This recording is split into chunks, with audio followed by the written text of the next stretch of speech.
Hello everyone, it is Joe here from OmniPoke, the channel that brings you guys everything Pokemon. If you're looking for PTCGO codes, including the stuff from Silver Tempest, make sure you check out the Potown store. You can get a 5% discount on your orders using that code OmniPoke. For today's video, I'm going to be talking about my top 16 placement in the Stuttgart Regional Championships with Lost Box, and how I came to play this deck in the first place the way I chose to as well, because of course there's many ways of playing Lost Box. I'll quickly go through my matchups, and I'm going to try and be as concise as possible so that my voice can hold out, because I am still suffering from that cold, so again, bear with me here. But first of all, we're on good old Trainer Hill for some data, just to look at Lost Zone Box, its sort of strengths and weaknesses. I still definitely think, going into this tournament after seeing the LAIC, it was definitely in that big three, with Lugia and Mew being like probably the safe choices, I think, for a tournament in terms of having the strongest inherent strategies most consistently. I think that's still going to be the case. We've seen a lot of Lugia hate recently, and we've also seen that there are a number of these archetypes that have also come out in droves that have the combination of answers to Mew, Lugia, and Lost Box, just because the meta is narrow enough that they could just try and have little packages or inherent strengths into just those matchups, and it was going to be okay. More so than I actually expected. There was a lot of people going, willing to be rogue, which I think is something you don't see often these days, but very cool to see. But going into the tournament, I thought that Lost Box was favoured into Mew, which was a big thing for me, especially with the Drapion that I played. Pretty locked in there that whenever you're happy to see Mew, that's always a good thing, because it can easily be 15% of the meta. The Lugia matchup is strange, because it's negative on Trainer Hill, but from what I thought, especially looking at the LAIC, it was that the Lost Boxes hadn't caught up yet to Lugia. Lugia had found the way to beat Lost Box by adding in Stoutland, sometimes even having amazing rare Raikou.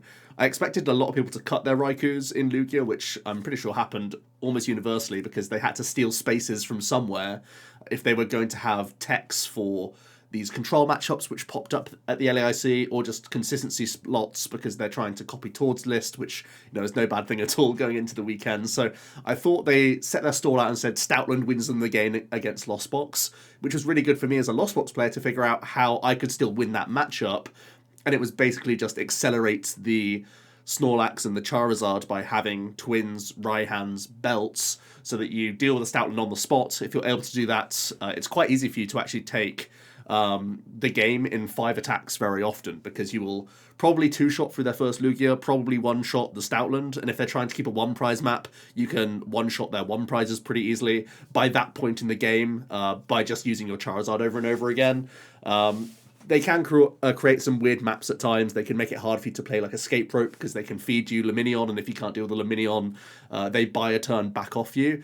But even with them trying to weave in their 1-prizes, because they want to Stoutland and they need to put Lugia into play, very often you can take 2-prize knockouts. Even if one of them's over 2 turns, that's going to be okay, as long as you have dealt with the Stoutland, and as long as you avoid collapsed stadium plays, which I was a little bit concerned about. So I don't think Lost Box necessarily wins Lugia outright, but I think you have that prize map to win in 5 attacks, and Lugia has to attack 5 times as well, but it can't attack until it's become a stage 1 Pokemon, because all of its attacks require Archeops. So it's always minimum 6 turns for them to win the game, and that's a lot of time for Lost Box to do what it wants to do, which I think is really, really good.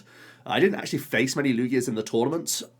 I tied to 1, and I beat 1, and I think that's all I played against. Yeah, so pretty anomalous data, really, that I didn't hit many of them.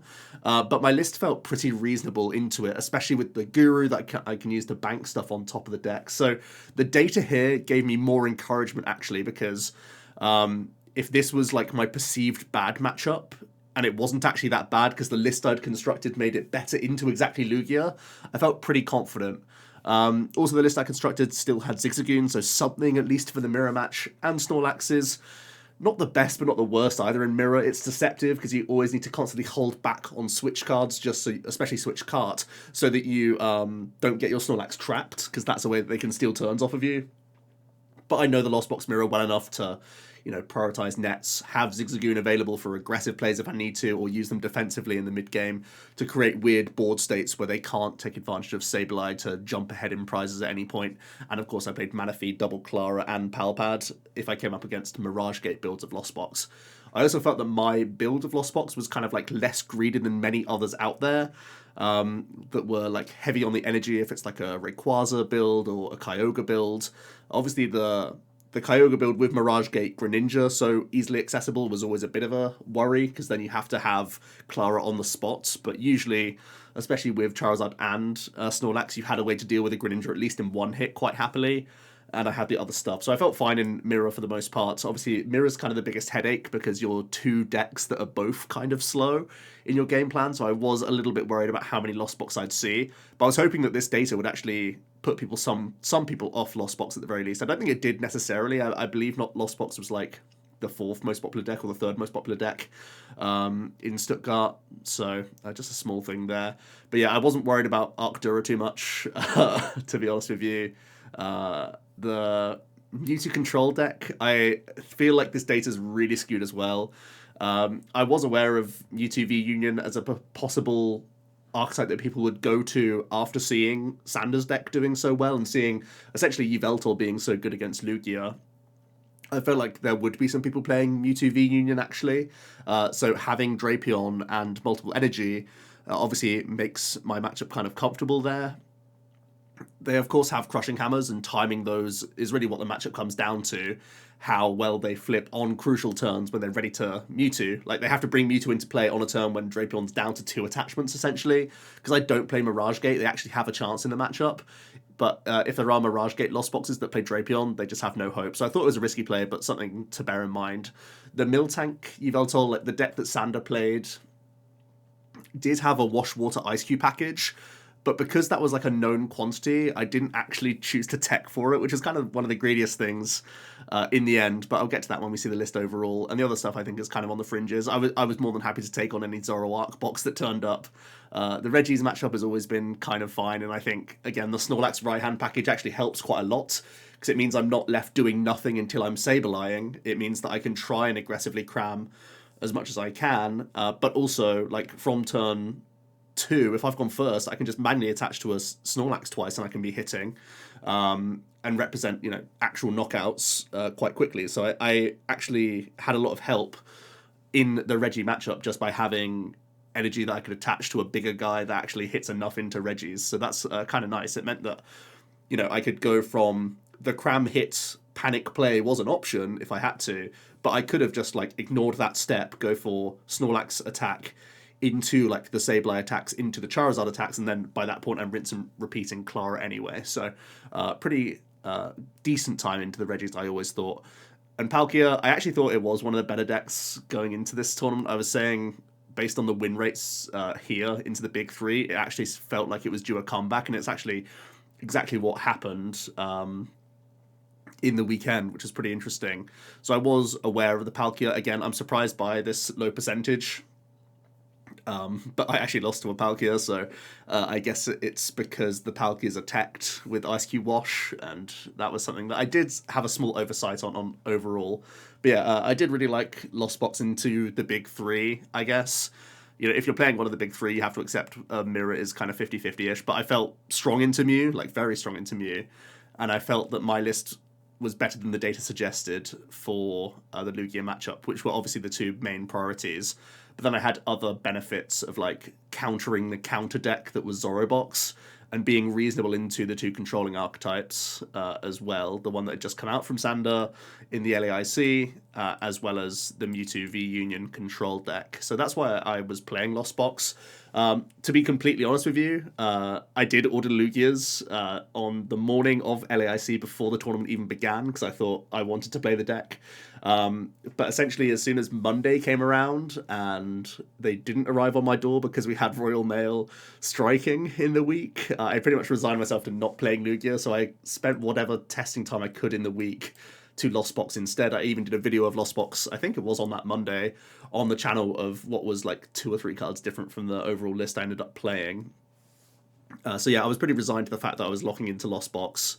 I had a really busy week that week as well, leading up to Stuttgart. I had to go to Wales for a funeral, so I didn't actually have that much testing time. So I didn't really want to commit anything to Lugia when I would only find out the Friday morning before I travelled to Germany whether or not I could actually play Lugia in the first place. So I kind of put it to the back of my mind and just said it's lost zone time. Is essentially where I landed. But yeah, still a pretty safe deck, of course, one of the top decks in the game. One of the harder ones to play, of course, but I was pretty happy with the list, and I knew the logic behind why I was playing most of the cards.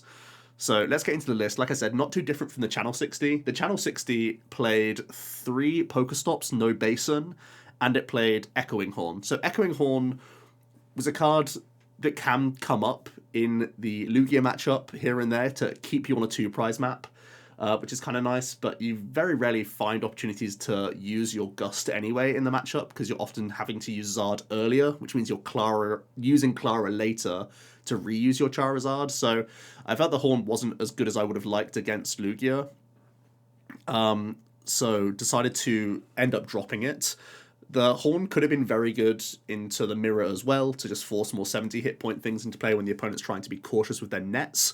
But the biggest thing I wanted the Horn in here for was for an Ice Cube Wash Water combo, because it was popping up and it was in Sanders 60. So cutting that was a little bit greedy. My overall mentality around this was to increase my stadium counts so that I had constant bounces to the path-based build of Mew and any other path deck showing up, because that's one way to defend against Lugia, right? And making sure that I always had my Drapion online and my Charizard online in the later stages. You'll see that I don't play any Lost Vacuum, so just the 4 count is still a little bit low, but I did find myself having constant bounces to stadium, which was really important. And the reason why I went for Basin rather than just up to 4 Pokestop was because, again, I wanted as many fast ways to build a Charizard as possible. And by having a Basin in here, it means that I'm not locked into exactly hitting Raihan. It means I could be using Flower Selecting and Chorus Digging and still finding a way to turn attach a Twin, Basin to a Charizard, and respond on a Stoutland, which I think gave me a lot more safety into especially Marnie. That's the biggest thing, right? I'm not scared of Lugia, I'm scared of Stoutland plus Marnie. That's the thing that really wrecks you, because if a Stoutland sticks on the board, that's when you're going to have the bad times. So I think otherwise you're pretty okay into the matchup. So other than that, the list has, all the switch cards going on, a decent amount of Ball Search. I debated having some catches in here at different points, but because I'm playing Pokestops, it felt correct to just have that higher item count. And Pokestops were really good for me, honestly. Even though I wasn't playing Temple of Sinnoh again, like, all of these things are me disrespecting an Ice Cube package. But I didn't think it was going to be, like, massive throughout the weekend, honestly.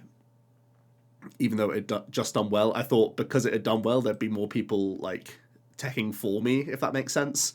So that if I got onto a higher record, I wouldn't see many of them, which I guess was true in an extent. To an extent, it's just I hit one on a crucial round, basically, in day 2. But yeah, if you want to make changes to the list, you could either think about cutting down the Pokestops and turning them into double Sinnoh, or you could go softer tech and have like 1 Sinnoh, 1 Echoing Horn. These are things that I would look to change if I was going to keep playing this deck, knowing now that there are going to be some like Inteleon toolboxes playing Ice Cube Washwater, or if there's going to be Palkia players also trying to do a similar thing. And the Frostmoth box. So if we want to respect Ice Cube, it can be easily done. Pokestop has bailed me out of quite a few like dodgy hands and helps you get to the bottom of the deck nicely. So it's not really a cut that I like seeing, and it's eating into consistency, which is never something that you want to do. So I don't regret my choice really at all, because it did get me into many games. And even when you see like the 3 cards and none of them are items, they just hit the bin, I'm already like relieved with that, especially if it's not supporters. If it's just like Pokemon and Energy hitting the bin, that's completely fine. It's only really Stadiums and Twin Energies that I cringe at putting into the discard pile, especially once you've prize checked and Pal Pad's there. You have that freedom to get rid of your supporters quite happily. It even gives you extra access to Basin or Raihan on turn 2, so just slamming a Pokestop on turn 1, hitting an Energy is an activator for your Raihans, so a lot of good internal synergy about this stadium, and that's why I went for it. But yeah, it might be the case that we have to tech for Ice Cube, which would be a shame. Even turning Serena into boss, again, Serena's just an extra card that got me into the game in panic situations. I played the game like as much as I wanted, really. There were very few games that I can remember having like complete bricks. And even just having that panic like 2 or 3 cards from a Serena once I've done like my 1 flower selecting or something, and I just had like other cards in hand that weren't getting me anywhere. Just seeing 2 or 3 cards and finding something off of that was enough sometimes. So again, don't regret playing Serena, but if we care more about beating an Ice Cube, having a rope boss combo means you don't have to wait around for double rope and stuff. So yeah, overall very happy with the list. That's what I would do if I was worried about Ice Cube. We sort of can wait and see, because at least for me, for Liverpool, we have 6 weeks and 2 regionals to go before our tournament, so I can basically wait and see with this list before locking into tech cards, which I think is pretty cool. So I do think this is still a very solid base overall, and I think this does have the best time into Lugia of all the lists that I've seen. Even the lists that have made plenty of top 8s with Mirage Gates, I think even though you draw more cards with Greninja more often than not, you need more cards as well, and most importantly, you need to flower select so much more in that matchup before they've Stoutlanded you. Whereas in this deck, you could have only used like 1 flower select. If you just happen upon, a pay retreat turn 1 from a Comfey, it means you can Raihan and still thump them, or still use Charizard to hit through them. So it doesn't matter how bad your opening was, you can still instant response to the Stoutland, and from there, like from your prizes and whatnot, you can springboard back into the game. So I feel like this is the most defensive list against Lugia, and I still stand by that, and I still think that's why this is my favourite build overall. So let's get into the rounds. Rounds 1 and 2 were both 2-0 victories against Mew VMAX. Honestly, the things that we need to prioritise are, like, naturally, digging through the deck as much as possible is huge. Trying to work out your prizes outside of the Drapion knockout is the most important thing here. So if ever they're putting a 1 prize Pokemon down, like an Oricorio or a Meloetta, it can be an easy 1 prize knockout with Cramorant, then your map should probably be looking to Rope or Serena alongside Zard or Lax to take a 2 prize knockout, or over 2 turns try and Lost Mine down a Genesect, knowing that you have your Drapion finish option, or you can go the Drapion early, and then your finish is probably going to be, again, like gusting 2 things with Charizard Clara Rope plays or stuff like that, or trying to do multiple sprinkles with Sableye over those remaining turns. That's kind of the main deal here. You almost always lead out with Spit Innocently, regardless of what the opponent's doing, to be honest, because it's just some pressure and it forces leap plays and makes them play weirdly. So I think that's always like just generally decent. But at the end of the day, the core cards to remember to keep track of is going to be obviously Drapion. And your stadiums are also huge as well. Not only because they can Lost City you, but I'm actually more scared of Path, to be honest, because then it stops you from using Drapion and Charizard, which is obviously way more important than them just Lost Citying Drapion, because if you get to Drapion twice, you immediately win with a Clara, right? So just making sure you don't Lost Zone any of your excess Pokemon is really massive in that matchup. That's kind of the key takeaway, but it's pretty easy to resource manage the Mew matchup because you have such a free cheat code with Drapion. In round 3, I tie against a Lost Box that was Mirage Gate based. It was, I win the first, lose the second. We clearly have no time for a third. There's not much to say about the Lost Box mirror that I haven't already said. I'm playing Zig, so at least we can try and make some funky Sableye 2 prize turn plays. I'm not playing Greninja, but we have to be aware that they can always Greninja you, so you have to try and use your Manaphy correctly. Definitely a matchup where you want to have double Clara and Pad available to you. Those are massive. The Snorlax can be a bait at times, but it's not a bad Pokemon to put into play, same as Guru and Zard, because then you're blocking the opponent's escape ropes, at least from early Cram plays. Of course, the Cram can't hit Zard for weakness, so it does tank. So these are just a few things to note, but really, there's not much you can do in the mirror. In round 4, I face another Lost Box that I was able to win 2-0 against, which was nice. I think I had better draw RNG in that matchup, to be perfectly honest with you. In round 5, I face another Mew, which is a 2-0 victory. So it's literally gone 2-0, 2-0, 1 tie against Lost Box, then a 2-0 against Lost Box, a 2-0 against Mew. In round 6, I'm up against Lugia, which was on stream. So you can go back and watch this. It was against Brian, who got 9th at the LAIC with a very similar 60. So clearly an accomplished, very strong player. playing Lugia that he knows pretty well, and we were able to get a 2-0 victory. I won't spoil the details of that one, but I've already touched on what we try and do in the matchup. Try and be proactive with starting to build together your Charizard and Snorlax combo pieces. Look out for your belts, look out for your twins. Try and pay retreat a basic energy if you can, or quick ball away a basic energy if you can, to have the Raihan or Basin activations ready to rumble. These are the main things to sort of bear in mind in your early stages to make sure you can deal with the Stoutland immediately. In round 7, we have a loss-win-win against Reggie's. I had a pretty well-disciplined scoop in that game to give myself enough time to win games 2 and 3.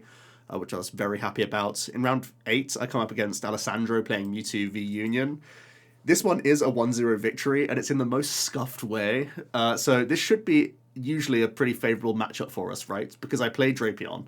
So I simply have to use my basic energies and manually attach up to Drapion as quickly as possible, whilst just trying to spit as much as possible through Snorlaxes and Yveltals, while denying him from getting a Mewtwo into play because of the Drapion here, right? So as long as the Crushing Hammer flips aren't too horrific and I have access to my Claras and my Pal Pad, I can outrun his hammers and stop a Mewtwo ever coming into play, because they always need a turn, right? So they can never really deal with the Drapion. But the issue is I prize both my Claras, so his Crushing Hammers actually work, and I'm sat there with a 2-energy Drapion, which means Alessandro has the means of getting into play and attaching to his Mewtwo. So he takes that gamble, and it works out for him. The only problem is he quad tails his Silene, because I'm putting enough pressure on with Snorlax Belt and Cram, and like moving between them while I can using my switch cards, that he's trying to like PCL heal and get damage counters placed on Drapion, because he still wants to deal with the threat. He doesn't know that I've prized double Clara, so he's thinking he still has to deal with this Drapion that has energies, because he knows that he's thinking that I can recover energies at some point, so he will have to deal with the Drapion in his mind.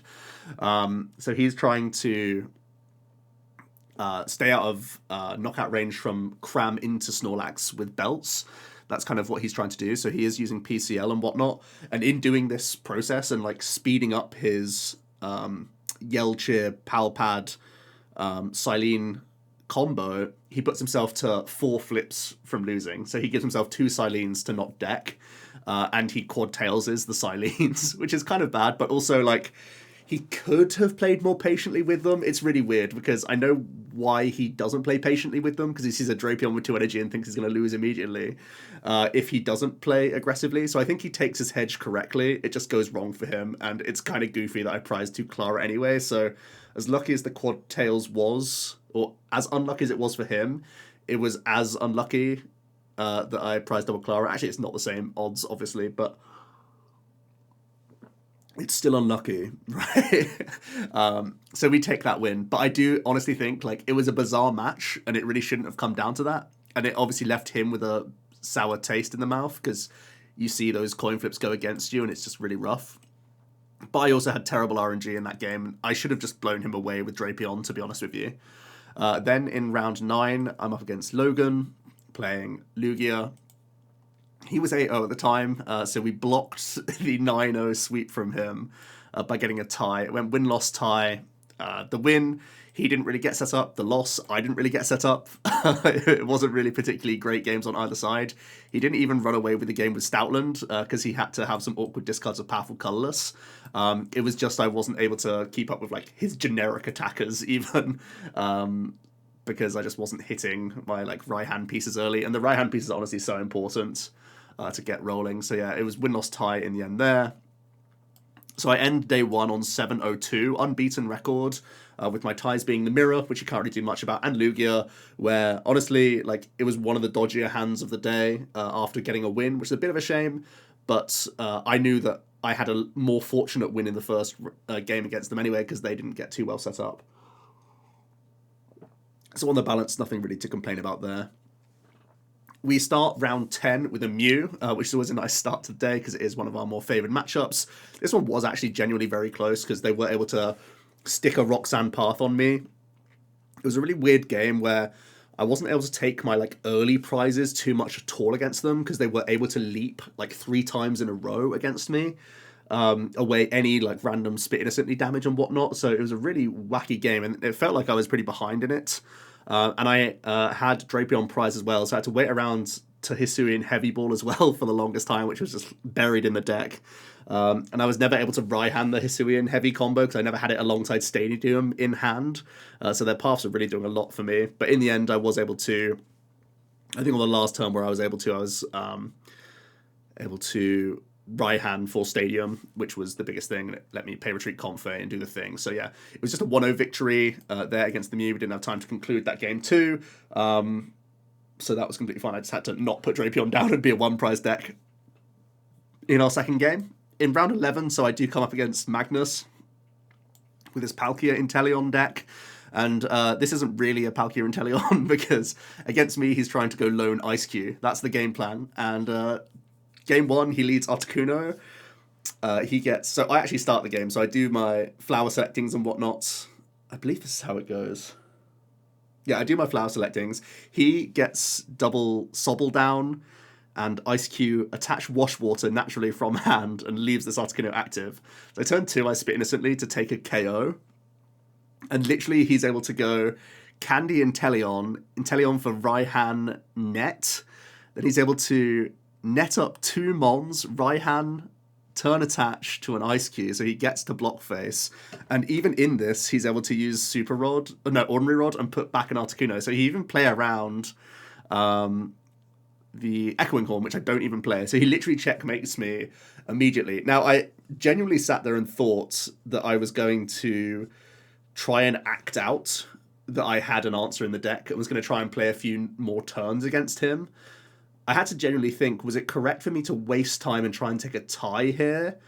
And like try and cycle through my deck pretending that there's things there and then scoop at a later point and sort of see more of his list and accept a tie. Because at this point I'm 8-1-2. No, sorry, I'm 8-0-2. So even a tie is actually pretty good for me. It puts me on essentially 9 wins. And I generally thought about that, or I thought, could I go in with this different strategy? Obviously, me attacking into an Articuno turn 2 meant that he was able to activate a Raihan and get the Ice Cube going, and I thought it was, a super early Wash Water, which was also really like high roll from him. So I had to think whether or not it was right for me to do anything else. So I end up scooping immediately to try and give myself time to still win a game, knowing that it's probably going to be a long game if I am going to try and win this, because he also plays Emergency Jelly, which means me doing Lost Mining around the other stuff that's on his board, I have to play around Ice Cube the whole time as well. So into game 2, I get a very early 10-card Losso, and actually drew very well, and was able to do like a ton of my switch karting and air ballooning and whatnot. I got very early Sableye. But I had to keep leaving things on more than 30 hit points remaining, which was really annoying, actually. The jelly got to me.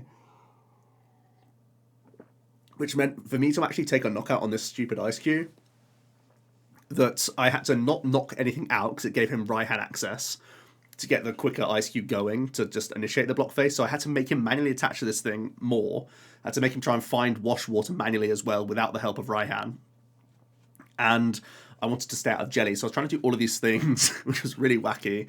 And I was able to knock out one Ice Cube by going Zigzagoon triple net to knock out the Greninja that I left with 40 hit points left, so it was out of Jelly range, into Rope attack with Charizard, which was a 4 energy Zard as well, because obviously he's not knocking stuff out while he's doing this combo. And we basically have this cat and mouse board state where I can't take things off his board, so that it makes him have more nets to take them off the board himself, knowing that I can't deal with an early Wash Water Ice Cube even before it's used block face, because he saw that I played Serena. It just meant that he never had to fear boss. So it made the game super weird. But yeah, I was able to knock out this one Ice Cube, thinking that was going to be enough, and then he was able to go Rod, find the next Wash Water, and Raihan, and find the Wash, and immediately attach to the Ice Cube again. Things got weird in that second game a little bit, and it almost came good for me, but he figured out that retreating was actually better than him attacking into me with block face. So yeah, Magnus is a very clever player to have, because I spent so many nets on my Zigzagoon to make that sort of gambit play of dealing with one Ice Cube, thinking that was going to be enough. It meant that my board then became locked with the full 6 Mons, so he had to not attack me with an Ice Cube, which was like the most bizarre thing, because I only had like a 0 energy Charizard at this point because I had to pay retreat out of it. Oh, actually, 1 energy Charizard at this point. So I just couldn't deal with an Ice Cube like in 1 hit ever again, basically. Which was just such a wacky state of affairs. But yeah, he was able to get the dub against me and essentially deck me out in that second game, which is actually very cool. So yeah, didn't prepare for the double Washwater Ice Cube in a Palkintelion in round 11, which was a real shame. Going into round 12, I face another Lost Box, and this is another loss-win tie. Have again a pretty early disciplined scoop where I'm just not able to get the cram attack off over I think it was actually over 3 turns, because I think I got a Raihan attack in there somewhere, but then I didn't get a cram attack in to follow up, so I just fell too far behind. We were able to clutch out the second game with some Zigzagoon antics and some net antics to heal up some stuff, and it goes to a tie in the third game. In round 13, so now we're sat at 8-1-3, so I probably need to win my next 2 to be in top 8. I face another Mewtwo v Union, and I'm able to employ the let's just attach all my basic energy to Drapion. My opponent gets so unlucky with Crushing Hammers and doesn't get any flips go their way, so the game does eventually go my way. Still a really long game. You know, Mewtwo v Union still makes you do things. They have Yell Horns, they have Stadium, which I wasn't able to bounce against him for so long as well, which was so annoying in that game specifically. I had to flip with Cramorant like 3 times, I think, to spit innocently just to hit 110, and a few other things here and there. So you still have to be cautious of your switch outs and whatnot, especially if you're attacking with Drapion, which I was, because only your switch carts and ropes are helpful to you. The nets obviously aren't. So yeah, was able to get that win there, and there was 25 minutes left on the clock, and I was like so happy. But things turned to dread quite quickly as we set up for that second game. And I kid you not, this isn't like an exaggeration. I literally start cram, pad, fire, net, cart, and my top deck is cart. So I sit there passing for like 7 turns while I just draw more and more unplayables. It was 4 turns, and by that time I was getting hit by his Snorlax, threatening to donk me over 2 attacks of this Snorlax doing the paralyzing 100 damage thing. My next top deck is a Charizard, which keeps me from losing the game, which is just so dumb. And like the game just snowballs so far away. Niels is able to get to the bottom of his deck so quickly that, again, he has the Mewtwo ready to go before I can get Drapion with enough energy into play. The ball state gets weird where the Drapion is out, the Charizard's out. There's actually a gamble moment that he takes as well, where he decides to he decides to put 16 counters on Drapion, knowing that he would lose to me having a switch card plus Basin attached to my Charizard. That combination, and I had everything but the switch card, which was so sad. I went Palpad for double Colress. Comfey hit a Colress, and then I Colress dig with 3 switch cards left and miss. Very upsetting that I, again, despite that horrific luck in the start, still could have won because he took this gamble. But then I can't move my guy. And then it just spirals out of control when my stuff can be dealt with. I even made like a huge blunder and tried to lost mine onto a Mewtwo, but the game was already over. So yeah, super sad to take a tie. If ever I was told I had 25 minutes left and I'd just been 1-up against a Mewtwo v Union, I would have bitten your hand off for that situation. But it was just like the most unfortunate situation possible, where I would have lost to any other deck in the game by turn 2 with the hand I was dealt. So it's just like such a cruel thing where it got close enough to me, but then was taken away. So unfortunately, after round 13, I can no longer make cut with the 8-1-4 record, still just that 1 loss. And then going into round 14, I'm pretty sure that 31 points can't make it, which would be what I would get to make top 8, so I knew I was out of top 8 contention. My opponent offered the ID, and honestly I was still pretty cheesed off from the round before, just how unfortunate it was, and to know that the top 8 had slipped away after only losing 1 round the whole 2 days. It was a really, really bad feeling, honestly. I was pretty upset by it. So I took an ID, and this was an ID for top 32. I'm not going to make any grand claims that I knew anything enough about opponents' win rate and all this other stuff. It was honestly quite a bad ID. I probably should have played. It turned out afterwards that I knew I was up against a Mew as well, so I definitely should have played. Everything points to me should have played this round. But we didn't. We took a point instead, just that I had to not play the last round and secure top 32, just for some guaranteed points and whatnot. The only thing I would have been playing for was top 16, which had I had won, and it was against a Mew, so I probably should have won the matchup if all things go to plan. I would have been safely in that top 16, would have probably been in the top 11 or so people with 31 points. But regardless, took the ID and still managed to squeak into top 16 on the bubble with my points record, which is pretty embarrassing, but there you go. Everything went wrong for me. Honestly, it was very upsetting to not get a top 8 with this list. It felt really, really strong. And yeah, my loss was to an ICQ package, which I chose not to tech for.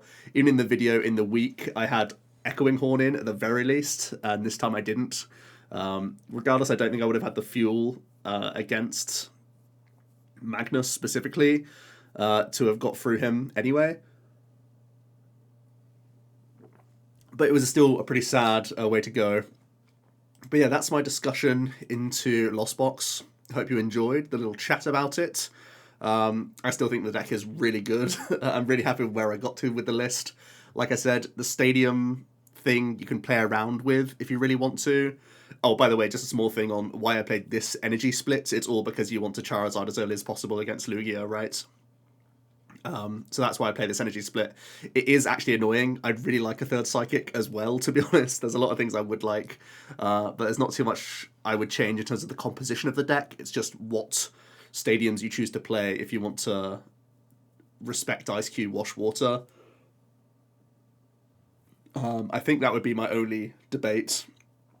And it could even be something as scuffed as 1 stop, 1 basin, 2 Sinnoh, because I see the value in both of these stadiums so much, and I value them very highly. Honestly, I didn't use basin very often, but it's just I didn't face Lugia often enough to know that it's not like essential either. And I really like that opportunity to not be forced into a Raihan, otherwise you lose, because you will get manied against Lugia very often. So having the option to Chorus, Flower Select, and still find a way to knock out a Stoutland is just so huge. So let me know your thoughts down below. Hope you enjoyed listening to my ramble and my round by round. Honestly, very disappointed to not make top 8 when I put myself in a really good position from day 1 and from day 2, honestly. When you go win tie in your first 2 rounds, it's really not that bad. And I got that loss against the Palkia, which was a real shame, on table 1, and then things spiraled out of control from there. Could have hit some easier matchups along the way as well, unfortunately, and it didn't really work out. But there we go. Hope you enjoyed, and I'll see you in another video tomorrow. Cheers.